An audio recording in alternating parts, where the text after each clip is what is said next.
Halo, semua anak kelas 10 MIPA, ketemu lagi sama saya guru matematika kalian ya.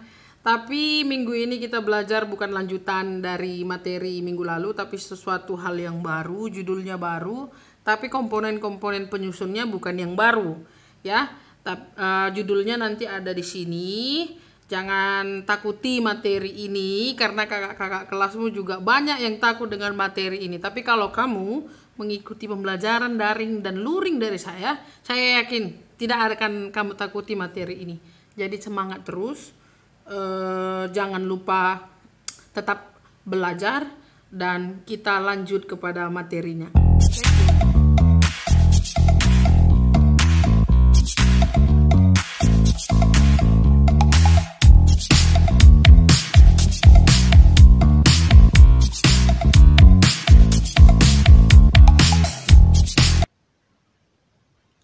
Oke, materi kita adalah judulnya trigonometri ya. Trigonometri artinya tiga, metri itu ukuran ya. Jadi nanti ada 3 ukuran yang akan kita pelajari di sini. Tapi kita belum masuk dulu ke trigonometrinya. Kita belajar dulu unsur-unsur atau komponen-komponen pendukung dari materi ini supaya nanti ketika masuk ke trigonometrinya kamu paham ya. Kita sebelum masuk ini kita harus mempelajari hal-hal yang lain ya. Contohnya kalau kita mau naik tangga ketiga, kita harus naiki dulu tangga 1, tangga 2. Nah, analoginya seperti itu. Apa saja materi-materi pendukung dari trigonometri? Ya, yang pertama kita pelajari dulu ukuran sudut, Dek. Kamu sudah belajar sudut ya, tapi belajar ukurannya juga. Nah, kalau ukuran sudut yang kamu ketahui ada berapa? Coba pikirkan. Ya, yang selama ini kamu ketahui pasti ukuran sudut hanya derajat. Berapa derajat sudutnya? Sekian derajat, 80 derajat, 90 derajat, bla bla bla. Nah, itu salah satu dari ukuran sudut. Bukan hanya itu, ternyata ada ukuran sudut ya, sama seperti ukuran panjang, ada kilometer, meter, bla bla bla ya. Jadi untuk ukuran sudut yang pertama itu si derajat. Notasinya ada 0 kecil di atas angkanya, misalnya 90 derajat berarti 0 kecil di atasnya ya kan. Kemudian ada ini yang baru, radian. Mungkin belum pernah kamu dengar, tapi di sini saya akan perkenalkan kamu dengan radian. Satuannya ditulis dengan kata rad ya. Oke, sebelumnya saya memperkenalkan kamu sudut itu apa. Sudut itu misalnya kayak gini ya kan. Antara garis 1 dengan garis 2 mereka ketemu di satu titik pangkal. Kemudian kira-kira berapalah sudut pergeseran kalau ibaratkan garis yang mendatar ini kita belokkan ke sana, berapa sudutnya, berapa pergeseran sudutnya ya. Itulah yang disebut dengan sudut ya. Oke, kalau sudah mengerti jenis baru dari ukuran sudut ya, saya juga akan memperkenalkan kamu dengan nilai pi atau pi dalam bahasa Inggris ya. Ada filmnya ini deh, ada filmnya dibuat oleh pembuat film di luar negeri, judulnya Life of Pi. Coba kamu tonton lah ya, coba kamu tonton film itu, bagus filmnya, tentang matematika juga, ada sedikit disinggung. Pi atau pi itu sering ditulis orang matematika seperti ini. Pi nilainya ada 3. Yang pertama 180 derajat kalau di dalam derajat atau dalam sudut. Kemudian ada pi yang bernilai 22/7 dan ada dalam bentuk desimal 3,14. Ini masing-masing kegunaannya berbeda tapi nilainya sama ya, sama dia tapi kegunaannya berbeda. Khusus untuk trigonometri nanti kita ambil nilai pi yang pakai dalam ukuran derajat.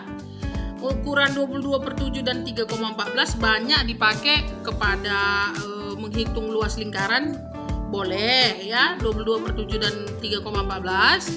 Dan di ilmu fisika sering kita temukan penggunaan nilai pi yang 22/7 dan 3,14.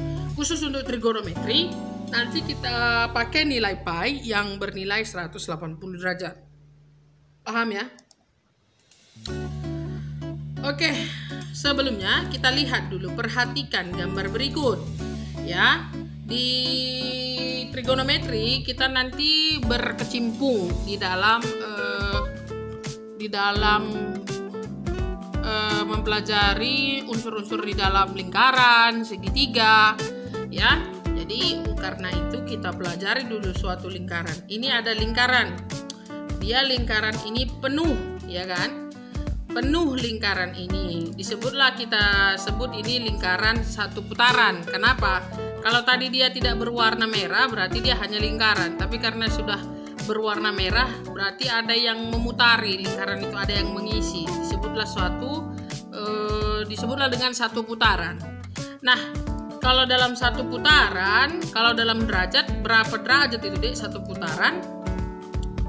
Berapa derajat? 360 derajat ya. Karena kalau sudutnya begini dia lurus kan 180 atau 0. Misalnya ini titik pangkalnya. Ini mau kita putar ke sana ya. Ini 0. Jadi kalau dia kembali ke sini 360 derajat juga ya namanya ya. Oke, itu kalau satu putaran 360 derajat. Nah, kalau ini setengah putaran ya, setengah putaran berapa derajat Dek? 180 derajat ya, 180 derajat. Kemudian kalau seperempat putaran berapa derajat? Berapa ayo? Kira-kira dia seperempat itu dibagi 2 dari 180, 90 derajat. Nah, selanjutnya kalau dia nggak berputar, kosong kayak gini, ini misalnya tadi nggak berputar, berarti berapa putaran dia? 0 putaran ya. 0 putaran berapa derajat? Ya 0 derajat ya kan. Coba kita tulis di sini 0 derajat. Nah, perhatikan gambar ini. Ini 0 putaran ya, 0 putaran. Garis ini belum berputar di dalam lingkaran ini, berarti dia belum mengisi lingkaran ini. Kalau 0 putaran berarti kalau dalam derajat dia tidak bergerak, artinya dia tidak bergeser, berarti dia pergeserannya 0 derajat. Nah, perhatikan untuk gerakan yang kedua.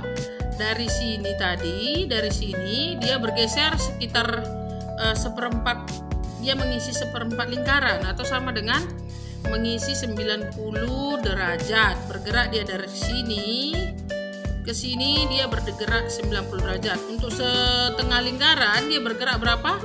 180. Nah, untuk bergerak satu lingkaran, satu penuh lingkaran ini berarti dia bergerak dari sini ke sini ke sini ke sini 360 derajat. Paham ya? Paham ya? Satu putaran 360, setengah 180, seperempat 90, kalau tidak berputar dia 0. Nah, kita lanjut lagi. Apa gunanya itu Bu? Ya, itu gunanya kita menghitung ukuran sudut nanti ya kan. Oke, hubungan derajat dan radian. Ada 2 rumus ya Dek, ini rumusnya. 1 derajat ya, 1 derajat utara, 1 derajat sama dengan V per 180 radian. Ya, ini konversi antara ukuran sudut dalam bentuk derajat dengan radian. Jadi 1 derajat sama dengan pi per 180 radian. Nah, sebaliknya 1 radian itu sama dengan 180 derajat per pi. Ya, nanti kalau kamu disuruh menghitung mengenai pi ini masukkanlah nilainya 180. Ya. Jadi ini rumus antara hubungan derajat dan radian, perlu kamu ingat ini. Ya. Oke, mana lagi yang perlu dikenali Bu? Yang ini. Ya, kita perlu mengenal atau kita perlu lancar dalam mengubah ukuran sudut dari derajat ke radian. Contohnya seperti ini. Ini tadi 1 putaran, kita jawab tadi adalah 360 derajat, ya kan? Nah, katanya kita harus ubah dari satuan sudut ini dari derajat ke radian. Tadi rumusnya apa? Rumusnya adalah 1 derajat sama dengan V per 180 radian. Nah, dalam kasus putaran ini berapa, kalau lingkarannya kan penuh, berarti si garis tadi berputar 360. Maka kalau mau kita ubah ke radian, ini tadi rumusnya kalilah 360 di ruas kiri dan di ruas kanan. Ya, kali 360 di ruas kiri dan di ruas kanan. Nah, sudah kamu kali, berarti 360 kali 1 hasilnya di bawah 360. Nah, sama dengan 360 kali V per 180 radian. Nah, kalau ke radian ini jangan diganti apa-apa ya. V-nya jangan diganti apa-apa atau jangan diganti 300 atau 180, sorry. Nah, yang perlu kamu selesaikan di sini adalah 360 dibagi 180. 360 dibagi 180 bisa berapa, Dek? Ini habis, di sini tinggal 2. Maka 360 derajat itu sama dengan 2 V radian. 2 V radian. Nah, itu dia ya. Ini konversi dari ukuran sudut derajat ke radian. Itu untuk yang pertama ya. Oke, kita hitung yang selanjutnya supaya lebih paham konversi sudut dalam satuan derajat ke radian. Untuk lingkaran kita yang setengah tadi, setengah putaran. Oke, setengah putaran berapa derajat tadi? Setengah lingkaran itu 180 derajat. Nah, ubah ke radian. Rumusnya tadi adalah 1 derajat sama dengan V per 180 radian. Nah, untuk mengubah ini ke radian, maka rumusnya tadi dua-duanya ruas kiri ruas kanan kita kali dengan 180 sesuai dengan gambarnya. Sini 180 juga, ya kan? Nah, sesudah itu ini nggak usah kita ganti apa-apa, biarkan saja. Oke, kalikan ini ke sini 180 kali 1 hasilnya 180 sama dengan 180 kali V per 180 mati ya, 180-nya mati, tinggal V radian, berarti 180 derajat itu sama dengan V radian. Paham ya? Kalau nggak paham ulangi videonya. Oke, kita lanjut memahami selanjutnya. Oke, nah untuk gambar yang ketiga, seperempat putaran. Seperempat putaran tadi berapa derajat? 90 ya, 90 derajat. Nah, kita ubah ke radian. Ambil rumusnya, kemudian kedua ruas dikali 90. Oke, kita kali 90 kali 90 nih ya. Oke, sudah 90. Ini 90 kali 1 90 derajat sama dengan ini. Bagaimana? Ini tetap gak usah diubah ke 180 kalau dia mengubah ke radian.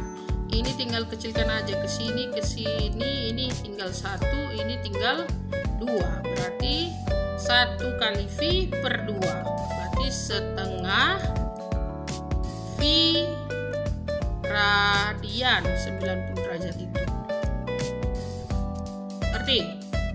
Kalau nggak ngerti, kita lanjut lagi ya. Untuk si 0 derajat. 0 tadi ya. 0 derajat berapa radian ya? 0 putaran sama dengan 0 derajat. Berapa radian? Sama kita,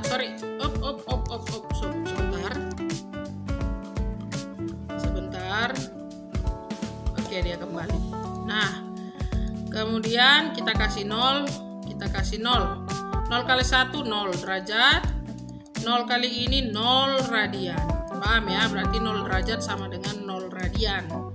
Oke, karena 0 dikali V kali per 100 ini juga 0 ya. Paham ya? Ngerti ya? Jadi kamu sudah memahami untuk mengubah sudut dari derajat ke radian, begitu caranya. Nah, selanjutnya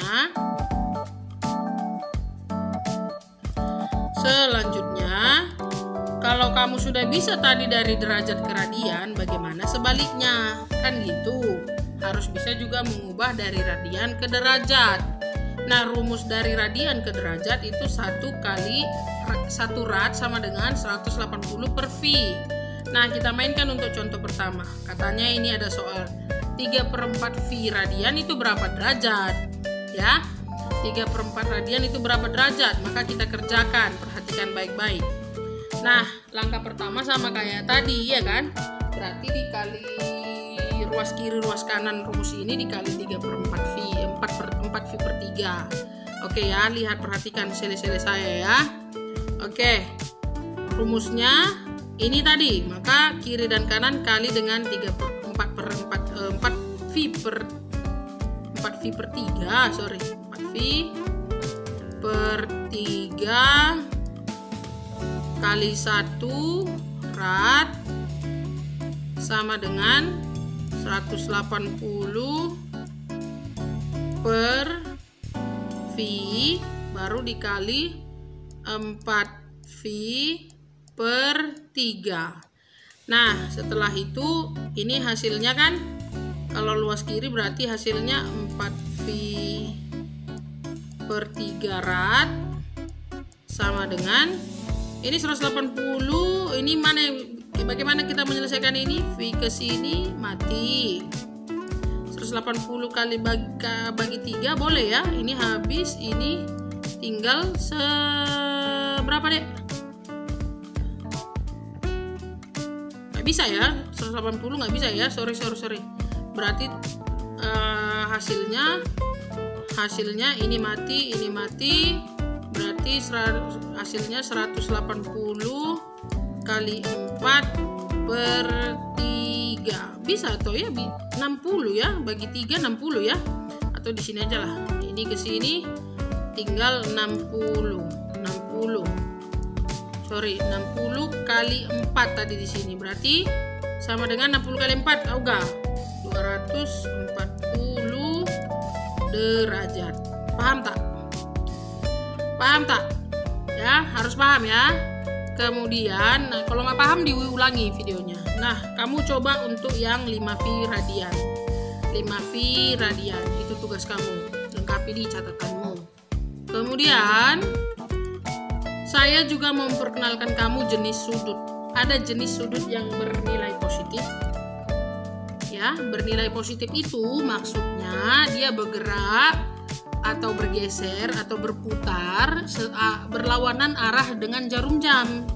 Beda ya, kalau searah dengan jarum jam dia bukan positif, justru berlawanan dengan arah jarum jam dia disebut sebagai sudut positif.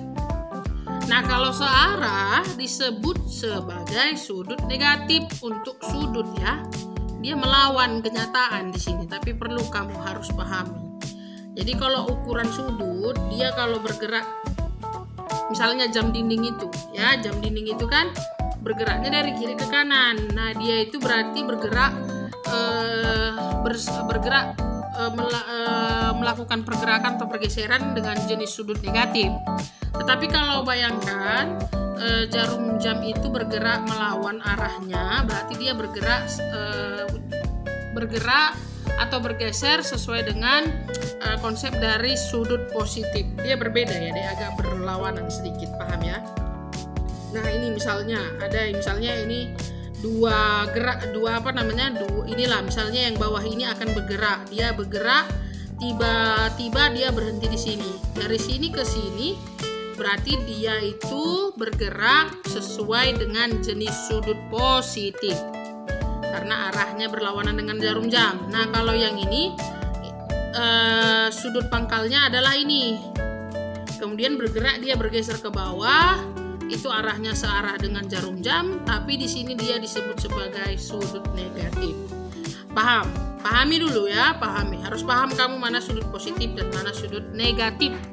Itu nanti modal kita untuk belajar trigonometri.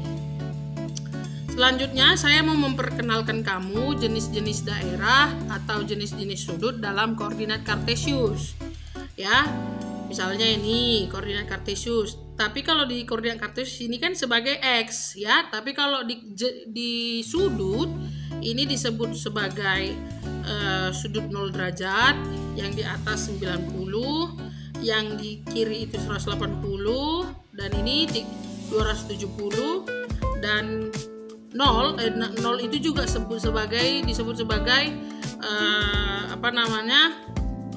juga sebagai sudut 360. Artinya kalau ada benda bergerak, misalnya ini tinta merah inilah garis ini, ibaratkanlah ini jarum jam ya. Kalau dia bergerak, kalau dia di sini berarti dia tidak bergerak atau masih 0 derajat pergeserannya. Kalau di sini sekian derajat, kalau di sini sekian derajat, kalau di sini sekian derajat, kalau di sini sekian derajat, atau bergerak begini dia, berarti di sini dia 90, bla bla bla bla bla bla. Paham ya? Paham ya? Kemudian oleh karena itu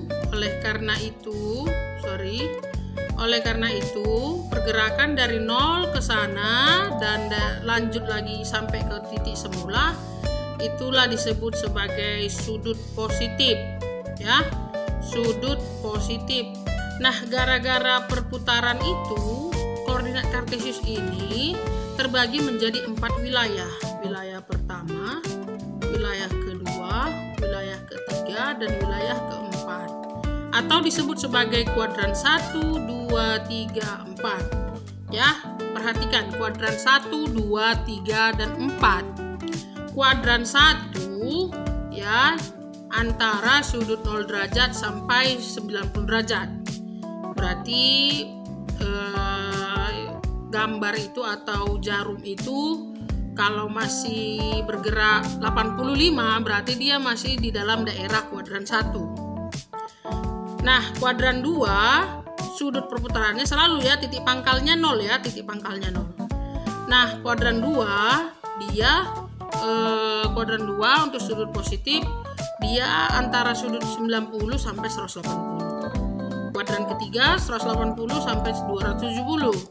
Kuadran keempat 270 sampai 360. Ini untuk ukuran sudut positif ya. Ukuran sudut negatif bagaimana ya? Lawan dari sini. Ya, lawan dari sini. Kalau di sudut positif kuadran 4 itu menjadi kuadran 1. Kuadran 3 menjadi kuadran 2, kuadran 2 menjadi kuadran 3, dan kuadran 1 menjadi kuadran 4. Iya kan? Coba pikirkan, coba gambarkan. Ya, kuadran menurut sudut negatif. Itu tugasmu di dalam buku di dalam buku catatanmu. Nah, contohnya ada jarum jam itu yang warna merah. Jarum jam ini 2 statusnya deh ya, 2 statusnya atau 2 pergeseran sudutnya dari titik pangkalnya ini, selalu titik pangkal 0 derajat. Kalau kita hitung dari 0 ke berlawanan dengan arah jarum jam, dia disebut sudut positif sekian derajat. Entah berapa lah itu, pokoknya kalau lewat 90 berarti entah 100 derajat. Tetapi kalau dihitung dari